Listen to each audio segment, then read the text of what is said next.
De Mark Zuckerberg qui a été mis hors ligne pendant près de 7 heures. De Facebook à Instagram en passant par Messenger et WhatsApp, les applications de la firme californienne ont été frappées lundi par une panne massive, la plus importante jamais observée.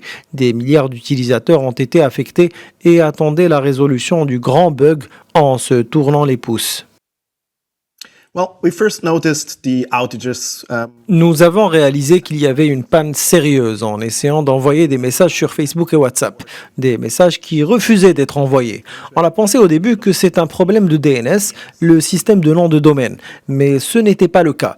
Et à ce qu'il paraît, c'est le BGP, le protocole d'échange de route externe qui a été touché. Et c'est lui qui permet d'échanger des informations de routage et d'accessibilité de réseau. Dans un message posté sur son blog, le réseau social a d'abord évoqué une erreur de configuration. Un peu plus tard, il a précisé que l'incident était lié à un changement de configuration défectueux des routeurs qui coordonnent le trafic entre les serveurs. La perturbation technique a eu des effets en cascade au point que de nombreux outils et systèmes utilisés par Facebook au quotidien en interne ont aussi été affectés, compliquant les efforts de la mastodonte des réseaux sociaux pour diagnostiquer et réparer le problème.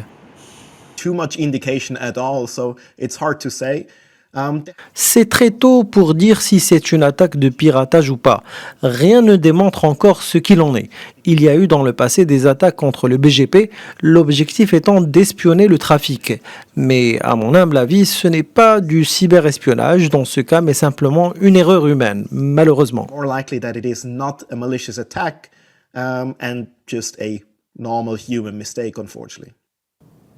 Une multitude d'entreprises et petits commerces qui s'appuient sur Facebook et ses plateformes pour vendre leurs produits ou leurs services ont été fortement impactés lundi par l'incident.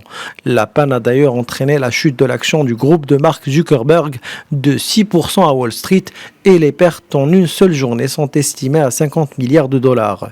Ce bug collatéral tombe au plus mal pour Facebook, déjà dans la tourmente après qu'une ancienne ingénieure du réseau, Frances Haugen, a fait fuiter des documents qui montrent selon elle que la firme aux quelques 3,5 milliards d'utilisateurs mensuels choisit le profit plutôt que la sécurité de ses usagers. La lanceuse d'alerte doit être entendue ce mardi par une commission parlementaire.